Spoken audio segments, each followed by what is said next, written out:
Fala galera, tudo bem? Meu nome é Kilderson Senna e seja bem-vindo para mais um vídeo aqui do IE Academy. Com certeza você já deve ter precisado trabalhar com relacionamento de um para muitos ou muitos para um, que também é chamado de 2.N, 1.N. Existem várias notações aí, várias literaturas diferentes desse tipo de cardinalidade de relacionamento. Mas nesse vídeo eu vou chamar apenas de um relacionamento um para muitos ou muitos para um, para ficar tudo belezinha e não ficar nada complicado. Esse tipo de relacionamento é muito comum quando uma entidade A ela precisa se relacionar, um registro da entidade A precisa se relacionar com vários da entidade B, certo? Por isso o nome um para muitos. E logicamente o inverso seria muitos registros da entidade B se relacionar com o registro da primeira entidade A. Se você não sabe como fazer como trabalhar com esse tipo de relacionamento no framework, vem comigo nesse vídeo, mas antes de ir pro vídeo,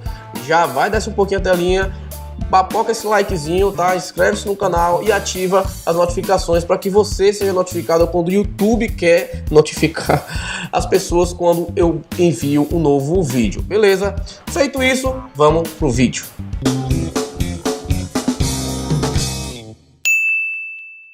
Supondo que você esteja trabalhando em uma aplicação em que você vai ter um cadastro, por exemplo, de funcionários e um cadastro de cargos, né? Web designer, programador, coordenador de projetos, etc. Com esse cenário, você está se deparando com um exemplo nato de um relacionamento de um para muitos e muitos para um. Isso porque um cargo pode estar vinculado a vários funcionários. Por exemplo, um programador pode ter a Maria, que é programadora, pode ter o João, que é programador, pode ter o José, que é programador. Então, um cargo pode estar vinculado a vários funcionários e vários funcionários pertencem a um cargo, entendeu? Por isso que o nome, a cardinalidade de relacionamento é de um para muitos e muitos para um. Se você quiser se aprofundar um pouco mais sobre cardinalidade de relacionamento de uma forma bem mais aprofundada, é só você entrar no canal do pessoal da EducaTI, muito bom material deles relacionado a isso. Tá o link aqui na descrição exatamente falando sobre um para muitos e muitos para um. Daí você vai ter uma aprofundada melhor a respeito das cardinalidades de relacionamento um para muitos e muitos para um. Não vou explicar muito sobre isso, apenas uma abordagem de forma geral, para que não perca o foco aqui da nossa aula, beleza? Vai lá depois, entenda como funciona a cardinalidade de relacionamento um para muitos e muitos para um. Bom, ciente dessa explicação, vou mostrar para vocês como funciona, como o I pode te ajudar nesse relacionamento de um para muitos e muitos para um. Primeiro de tudo, não vamos criar nada pelo GI, tá? Pelo aquele componente do GI que você já conhece. Nós vamos fazer um módulo na mão. Eu vou te explicar como, linha a linha, como funciona o hasMany e o hasOne, né? Que é os métodos principais aí do Active Record para nos ajudar a trabalhar com relacionamentos, com relations. Então vamos aqui para nossa tela e vamos, de cara já estou com o meu servidor startado e já estou aqui com toda a parafernália básica para a gente poder trabalhar, tá certo? Pra gente perder muito tempo. Eu vou abrir aqui o meu MySQL, ou MySQL para alguns outros programadores mais sofisticados, e eu tenho aqui uma tabela chamada cargos, tá certo? Eu vou até aumentar um pouquinho na edição. Eu tenho uma tabela chamada cargos e uma tabela chamada funcionários. Tabelas essas que já estão aqui abertinhas para mostrar para vocês, algo simples. Tabela de cargos, eu tenho aqui um cadastro de alguns cargos aqui na nossa área de desenvolvimento, para que você entenda.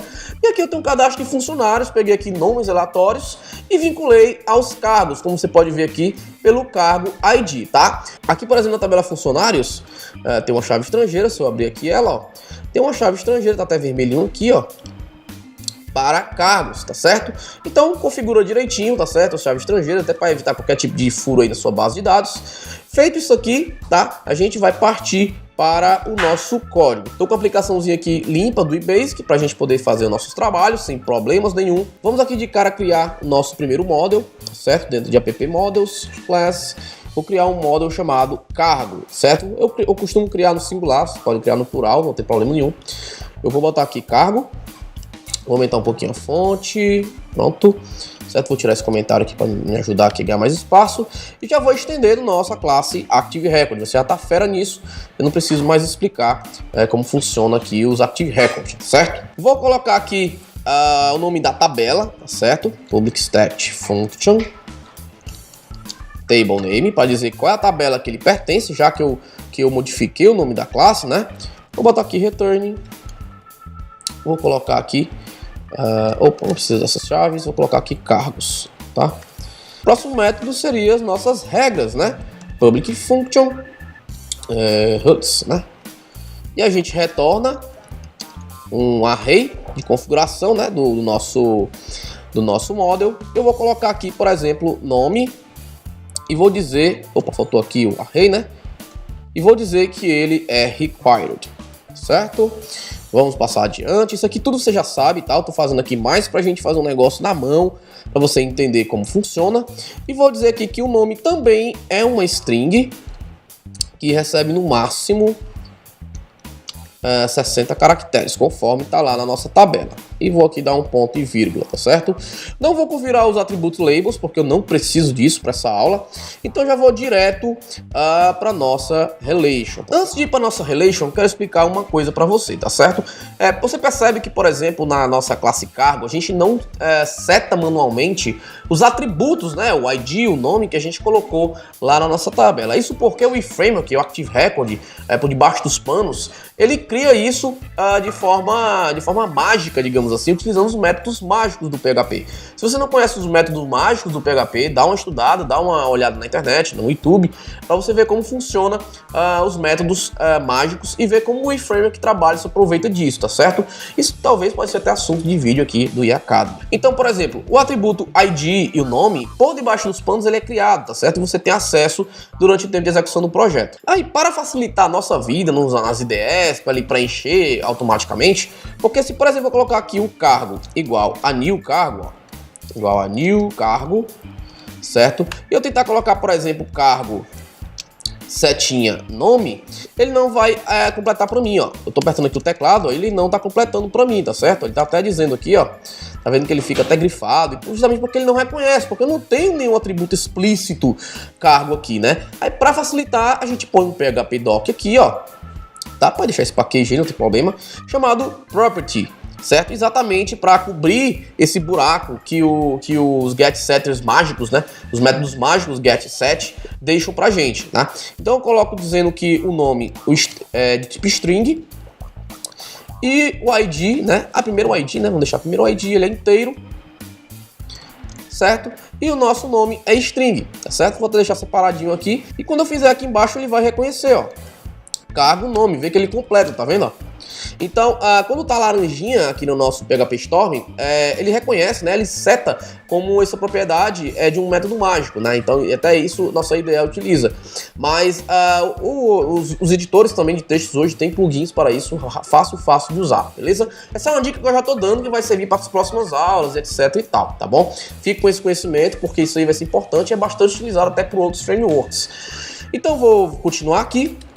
Certo? Queria deixar isso claro para que mais um conhecimento para que você entenda como funciona por debaixo dos panos. E ciente que ele cria esse ID e esse nome por debaixo dos panos, é imprescindível que você não crie atributos, né, com o mesmo nome, né, public nome e public ID, porque vai dar conflito na hora de utilizar esses atributos de acordo com o que você precisa, tá? Então, não coloca os mesmos nomes, porque o framework já utiliza o nome das colunas da tabela, transforma em atributos da classe, e se você for precisar criar nome, cria com outro nome, tá certo? Cria nome 2 ou ID 2, não sei, uma coisa desse tipo, tá bom?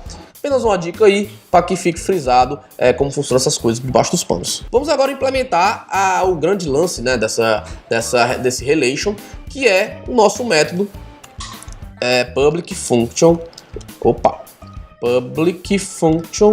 get funcionários, tá? Funcionários. A ideia aqui é que a gente consiga, a partir do nosso... Deixa eu fazer aqui de novo, igual a new cargo, né? A ideia é que eu consiga, através do cargo, pegar os funcionários desse cargo, tá certo? Que esse atributo funcionários, que também vai ser um atributo chamado via método mágico, que ele me traga uma collection de funcionários. A ideia é essa, tá certo? Então, como a gente vai fazer isso, tá certo? Eu criei um método get funcionários, que como ele é um método mágico, por debaixo dos panos no eFramework, o underline get, que é um método mágico, ele vai verificar se existe algum get, né, algum método get alguma coisa, e ele vai transformar por debaixo dos panos, criar o atributo e colocar os seus valores, tá certo? Então, se você quer buscar cargo funcionários, você bota get funcionários. Lógico que você vai colocar no plural, porque você vai buscar uma coleção. E você vai buscar funcionários, né? Não teria sentido se você colocasse get presente, ou get gatos, get celulares, não teria sentido. Então coloque um nome que seja coeso, você pode colocar qualquer nome aqui, tá? Mas coloque um nome que seja coeso com o que ele vai trazer, tá certo? Para que o outro programadorzinho, quando for ver, ele entender, tá certo? Então bote aqui get funcionários, tá certo? E como ele vai ser acessado via método mágico, a gente pode criar um atributozinho aqui, ó, property. Ele não vai receber um funcionário, né? Então, vamos criar já a classe dele, mas ele vai receber uma lista de funcionários, né? Então vou colocar aqui funcionários, tá certo? Ele está aqui destacado porque ainda não criamos a classe, mas vamos criar já, depois dessa classe aqui. Belezinha? Então vamos aqui implementar nosso get funcionários, por fim criar o nosso get funcionários. Antes de implementar o método, eu quero apenas salientar que quando você vai fazer uma consulta, né, vai fazer um join, a gente faz dessa forma aqui, né? Deixa eu colocar até aqui entre comentários, ó. A gente faz select, asterisco, from cargos, coloca um ls aqui, e né, join funcionários, coloca um ls aqui, coloca quando o cargo ID foi igual ao ID do cargo, né? Você já tá careca de saber, certo? Eu vou deixar aqui comentado em cima, porque eu vou fazer um comentário, vou fazer uma comparação com o nosso método que a gente vai implementar agora. Como a gente sabe que cargo tem muitos funcionários, então eu vou implementar aqui, vou dar um return this has many, tá? Esse has many, ele traz dois parâmetros, tá? O primeiro parâmetro é o que você quer trazer. A classe cargo, ela tem muitos o quê? Tem muitos funcionários. Então eu vou colocar aqui funcionário, vou chamar aqui dois pontos class, a chamada estática para o nome da classe inteira, tá certo? Essa abordagem você utiliza a partir da versão 7.1, se eu não me engano. Caso você não tenha a versão 7.1, basta chamar o método class name que dá no mesmo, tá certo? Tanto que isso aqui está até depreciado, mas pode ser as duas formas. Eu vou colocar aqui o dois pontos class para ganhar só um pouco mais de espaço, né? E o segundo parâmetro é a configuração, no caso das chaves estrangeiras, né? Então aqui no caso é um array, ele chama de link, esse array ele chama de link, que nada mais é que um mapeamento, e a chave desse array, eu vou até colocar aqui chave e valor já, né? A chave desse array você vai dizer qual a coluna de funcionário que vai estar a chave estrangeira. No caso, a coluna de funcionário que está a chave estrangeira, vamos abrir aqui, ó, vai ser o nosso cargo ID, como você pode ver aqui no nosso MySQL Workbench, né? Então eu vou colocar aqui cargo underline ID, simples assim. E o valor vai ser a coluna da classe em que estamos nesse momento, tá? Se nós estamos na classe cargo, do model cargo, qual o atributo que vai representar a chave de referência para cargo ID? Vai ser exatamente o ID, foi o que a gente fez, né? Então, resumindo, primeiro parâmetro, a gente coloca qual o model que representa o funcionário, no caso que a gente quer trazer os funcionários, qual o model que vai retornar a tabela de referência, né? No caso aqui, funcionário, e como vai ser o relacionamento, como vai ser mapeado esse relacionamento. Vai ser o cargo ID para o ID desse model que eu estou nesse momento. Então vai ser basicamente o seguinte, ó. Select asterisco from cargos, né? Como a gente fez aqui. O inner join com funcionários, ó. Esse funcionário class é como se fosse o inner join funcionários, e esse cargo ID é igual a ID, é como se fosse o on, tá vendo? É a mesma coisa. Eu deixei essa consulta aqui exatamente para fazer esse comparativo, tá certo?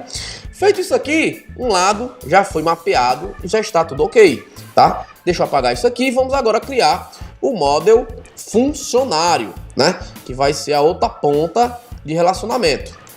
Vou criar aqui funcionário, vou aumentar um pouquinho aqui a fonte, vou tirar isso aqui, opa, tirei o namespace, não é para ter tirado, só esse código aqui, michuruquinha. Vamos lá, vou estender aqui de Active Record, vamos fazer o mesmo processo aqui, public function, public static function, né? Function, table name, vou retornar aqui no caso, funcionários.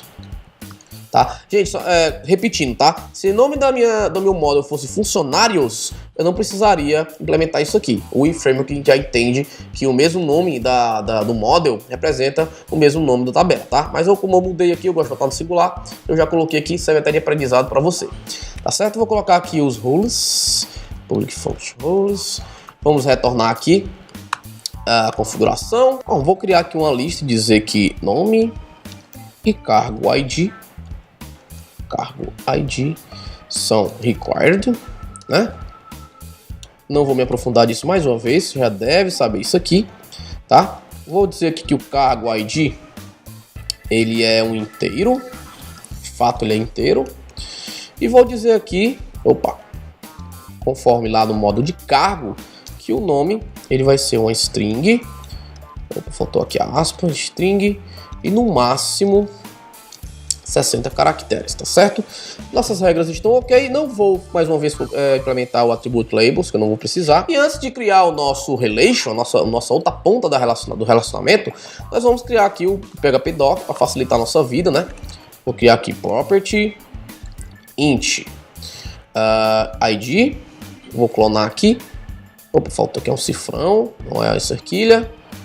Aqui uma string que vai ser nome, um outro int que vai ser o cargo ID, beleza? E nós vamos ter aqui, como você já sabe, nós vamos ter aqui no caso um cargo, vamos retornar um cargo, que o atributo dele vai ser cargo, tá certo? Então, como eu falei anteriormente, né, nós temos que ser capazes de fazer algo desse tipo aqui, ó, funcionário é igual a new funcionário, certo? Funcionário cargo, e ele deve me trazer o cargo do funcionário. Tudo bem que eu estou instanciando aqui, tá? Mas a ideia é que eu tenha um registro e esse registro me retorne o cargo dele de forma fácil, né? Dessa forma aqui, apenas chamando o métodozinho dele, né? Então vamos lá, já criamos aqui, vamos criar agora o nosso método public. Se eu estou querendo pegar um cargo, vou chamar de getCargo. Fica muito mais lógico, muito mais fácil a leitura, né? Public function getCargo, certo? Nesse caso aqui, um funcionário tem um cargo, né? No caso, um funcionário você pode ter um cargo. Então não é has many, é has one, né? Que realmente um funcionário tem um cargo. Então nós vamos retornar aqui, ó, this has one, certo? Aqui é a mesma coisa, os parâmetros é a mesma coisa. Ou vai ser o nosso model de referência e o segundo parâmetro vai ser o link, o mapeamento, né? Então vamos fazer o seguinte, vamos colocar aqui o cargo, 2.2 class, né? Que ele vai me dar um caminho inteiro, um namespace inteiro da minha classe. E o outro é um array, com chave e valor.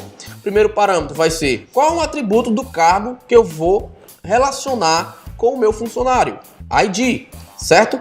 Cargo.id, que vai se referenciar ao cargo ID desse model que eu estou no momento, tá certo? Então, cargo.id é igual a funcionário.cargoid, beleza? Entendido? Entendido isso aqui, gente, o mapeamento já está feito, já pode usufruir dos relacionamentos do iframework. Eu vou até pegar aqui a query, ó, uma query também, ó, de funcionário. Quando eu tenho um funcionário e quero pegar o cargo, essa é a query que eu faço para poder ter acesso às informações de cargo, né? A junção, né? Os joins. E aqui é a mesma coisa, ó. Select tree from funcionários, inner join cargo, ó. O inner join é isso aqui, ó. Inner join cargos. E o mapeamento é exatamente isso aqui, ó. A mesma coisa, tá? Por debaixo dos panos, o I vai fazer isso para você de forma rápida. Você vai precisar mexer em SQL, tá? Deixa o RM dele trabalhar para você e fazer o trabalho sujo, tá bom? Eu vou apagar aqui, tá? Isso aqui foi só a nível didático. E agora vamos para a parte legal, que é testar, né? Vamos ver aqui os que vai acontecer, tá? Deixa eu ver se eu configurei o banco direitinho aqui. Vou em um WebDB, tá? Tenho que configurar só o meu banco aqui. No meu banco é iAcademy. Eu tenho que botar aqui o IP, certo? 0.0.0.1 e aqui é 1, 2, 3, 4, 5, 6. Pronto, só isso aqui, vou fechar, tá? Você configura do jeito que tá aí na sua máquina, se você quiser. E aqui nós vamos aumentar um pouquinho a fonte e vamos fazer nossos testes, né? Vamos lá, eu vou pegar aqui, por exemplo, funcionários, vai ser igual, tá? Eu vou fazer uma consultona mesmo para trazer todos os funcionários, tá certo? Find all. Estou trazendo todos os funcionários e vou fazer um laço, né? Vou fazer um for each em cima desses funcionários, tá? Vou dizer que cada item vai chamar funcionário, tá certo? Posso até fazer um PHP doc aqui também, ó, de funcionário, tá? Vou dizer que essa variável funcionários vai me retornar uma collection de funcionário, tá certo? A gente pode até voltar aqui no model cargo, ó, e ele já resolveu aqui também a classe, tá certo? Antes, como não tinha feito a classe, ele estava marcando aqui como se a classe não existisse, mas agora tá ok. Voltando aqui, vou fazer dessa forma aqui, ó. Echo H2, vou fechar o H2, colocar assim, ó, nome. Aí vou fazer a interpolação aqui, funcionário, certo? Funcionário nome, ó. Olha só o autocomplete, certo? Funcionário nome. E o cargo dele, lembra como é que a gente tem que acessar ele? Nós temos que fazer funcionário. Opa, fazer a interpolação aqui. Opa, faltou o diola. Funcionário. Deixa eu dar uma quebra de link para facilitar a nossa vida. Aqui. E aqui. Opa, quebrei errado aqui. Deixa eu dar uma quebra de link para facilitar aqui nossa vida. Sim, tá? E cargo a gente vai chamar. Deixa eu dar uma quebra também aqui. E o cargo a gente chama funcionário, cargo e nome. Olha só que ele até completou, né? O nome, esse nome é pertencente ao cargo, tá certo? Vou colocar assim e vou dar um die aqui para ele imprimir nu e cru, tá certo? Deixa eu voltar aqui para o nosso Chrome e vou atualizar a página. Olha só que maravilha, olha só. Nome João, cargo programador. Nome Jorge, cargo gerente de TI. Nome José, cargo análise de sistemas e por aí vai, tá certo? Então veja que depois que você faz um mapeamento, o I já te dá uma série de possibilidades de você trabalhar fácil com esses joins, etc e tal, certo? Vamos testar agora os cargos, né? A gente vai pegar os cargos, vamos dizer quem está vinculado nesses cargos. Então vamos lá, eu vou apagar isso aqui. Vou botar cargos é igual a cargo, find. Opa, ele não importou aqui. Deixa ele importar aqui, porta class. Find all. Vou trazer tudo de novo e vou fazer um for each de novo, certo? Dizendo que cada elemento vai ser um cargo. Vamos fazer aqui um H2, tá? Ele trazer grandão e me poupar um pouquinho de tempo lá na edição. Vamos fechar aqui o H2. Aqui eu vou colocar de cara um echo cargo nome, tá? Opa, cargo nome, tá? Ele não apareceu porque eu tive que mapear aqui, ó. Tenho que botar aqui ele não vai conseguir resolver. Eu tenho que dizer que ele é um collection de cargos, ó. Aí sim ele vai conseguir aqui resolver o nome, ó. Certo? E aqui embaixo eu vou criar uma lista. Ó, vou criar uma lista. Certo? Lista e vou fechar aqui embaixo. Eu tô fazendo assim esse HTML purão, que é para você ver de forma bem minimalista, tá? Porque a partir do momento que você entende dessa forma aqui, você consegue fazer com divs, com box, com cards, etc, tá certo? Eu tô fazendo da forma bem minimalista, que é para você fixar de forma mais fácil. Então aqui eu vou fazer um outro for each, tá? Um outro for each. Só que eu vou pegar cargo, tá? O cargo que tá rolando aí no primeiro for each, e vou trazer os funcionários, olha aí o autocomplete aí, os funcionários que estão do cargo corrente, né? Então vou chamar de cada cargo que vier, eu vou chamar de func, só de func, certo? E vou escrever aqui uma li, vou fechar li, vou colocar aqui func nome, certo? E vou fechar aqui li. Vamos lá no nosso navegador, vou atualizar e olha só que maravilha. Eu tenho aqui todos os funcionários que são programador, tenho aqui todos os funcionários que são analistas de sistema e por aí vai, e tá tudo muito bonitinho. Vejam só como é fácil, tá? E detalhe, se você for fazer no GI, ele já vai trazer isso prontinho para você. Se você fizer os relacionamentos tudo bonitinho no seu banco de dados, ele vai trazer o resmane, resone bem bonitinho, conforme manda os relacionamentos. Então é isso, espero que você tenha entendido como funciona o relacionamento de um para muitos e muitos para um no eFramework. E antes de você ir, eu peço que você baixe o meu e-book que é totalmente gratuito. Vai lá, lá na descrição do vídeo tem um link bonitinho, em todos os meus vídeos, na verdade, tem um link do meu e-book. Baixe lá gratuitamente e siga a gente no Instagram, no Facebook, na nossa fanpage. E espero que esse vídeo tenha te ajudado a desvendar todo esse mistério dos relacionamentos, todos esses mistérios que os relations traz no seu GI quando a gente gera. Entendido tudo isso, eu acho que agora foi o objetivo completo. Espero você na próxima aula. Valeu!